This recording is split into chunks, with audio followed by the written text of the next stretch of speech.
Hello there. I just wanted to make a quick video to draw everyone's attention to a crime that seems to be invading everybody's lives at the moment, a growing crime, and this is the act of exploiting or using terminal illnesses to profit from patients.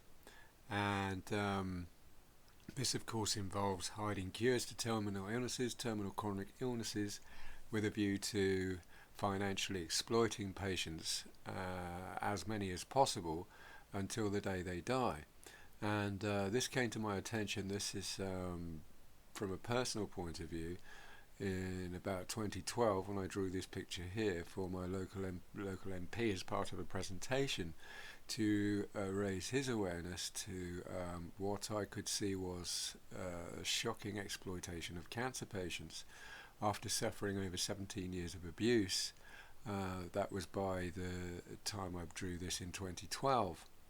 And this is me sitting in the middle here, getting it from every angle, from my doctor who was telling me that severe cancer symptoms were normal, from my friends and family who were fully supporting my doctor and wading in with abuse of their own, and the police who were very heavy-handed with me whenever I came into contact with them, and cancer charities who offered virtually no help whatsoever to all my requests, and phone calls, etc., explaining the difficulties that I was encountering.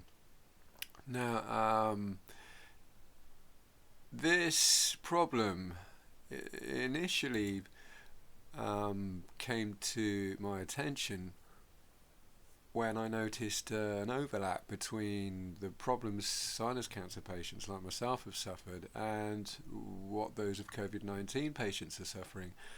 Now, it's quite surprising to find so many attributes that are shared by both illnesses, and this starts, of course, with a rather unusual one. This is that sinus cancer patients suffer from right at the start.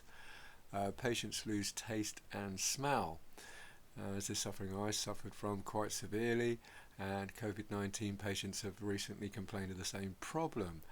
And patients forced into isolation. It's very common, not just for sinus cancer patients, but all cancer patients, of course, fall into that category, as do COVID-19 patients. And both fall victim to external abuse, including domestic abuse, and of course that's fairly inevitable, sadly, when you're locked up for long periods. Both diseases can be terminal, and there's a suggestion here in the word can that they don't have to be terminal, but if you hide or spend enough effort hiding the cures or suppressing effective treatments that can terminate the disease, then obviously there's a huge amount of money that can be made by convincing the patient that indeed the disease just happens to be terminal. And so both diseases can be used to make billions from simply by hiding cures, suggesting that yes, financial opportunists queue up to exploit, manipulate patients on as big a scale as possible. Now, both have fallen victim to scams, lies and con artists, perhaps on a scale that we're not able to even imagine at the moment or fully appreciate. And of course there's a whole load of other illnesses that fall into this category,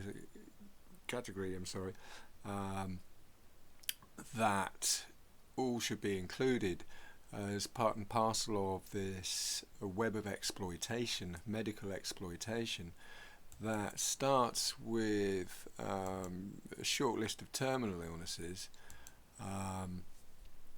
that fall prey to ruthless financial exploitation: cancer in general, leukemia, AIDS. This is the HIV, human immunodeficiency syndrome, or virus, sorry. This disease I can't pronounce: Leishman syndrome, heart disease, Ebola, hemorrhagic fever, thank you, and COVID-19 has been latched onto the bottom of this recently.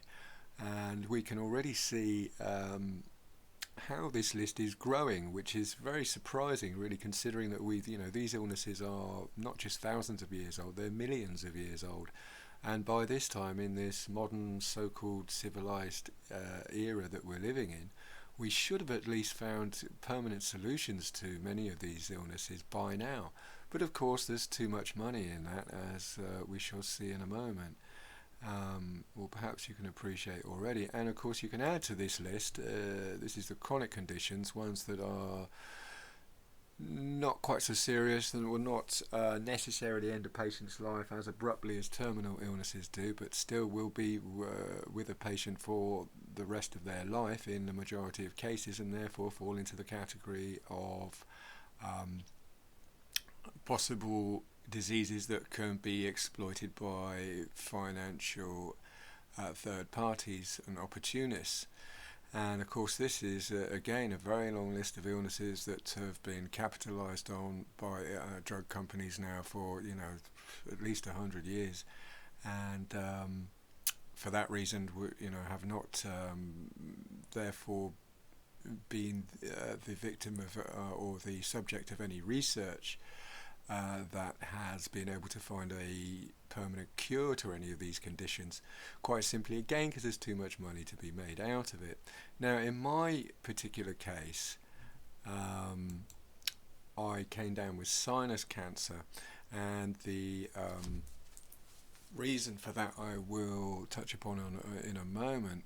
But just briefly, this tumour started growing in my left sinus cavity here, exacting pressure on my head like a vice slowly exerts pressure on the head, and understandably in time you end up with a mild facial distortion, which I was very lucky was not any more serious than it is, but still unfortunate that it has warped my face slightly. And this came also with severe dental corrosion, which is exacerbated by sinus cancer. For some reason, it's another symptom of sinus cancer that tooth decay is accelerated, and unfortunately results in my case, with over the loss of half my teeth. Now, this, as I say, came about, as I've tried to explain here in this timeline, due to accidents I had in the early part of my life. This is in 1981. I was hit by a car head on. My head went straight through the windscreen. I wrote the car off. Extremely lucky to survive. A few years later, when I was 17 years old, I had an accident while briefly experimenting with drugs.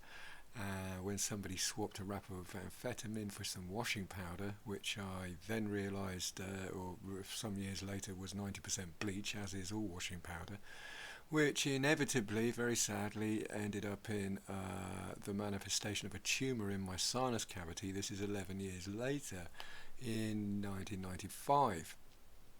And this then marked the start of a whole ream of abuses, isolation, lockdown, and exploitation that I suffered for about the next 25 years.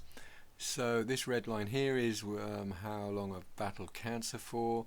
The green line marks the beginning of physical assaults that I was subjected to, and the yellow line marks an intensification of the isolation and threats and terrorism that I've been subjected to.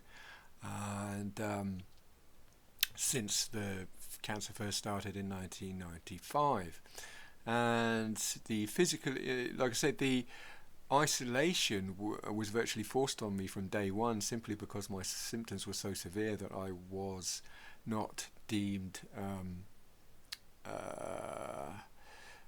trustworthy, I suppose, to be released into the community in such a sick state. So it was self-imposed also to a large degree. But then came all of a sudden these physical assaults that were aimed at me, which I didn't expect. This is from a new partner of an ex-girlfriend.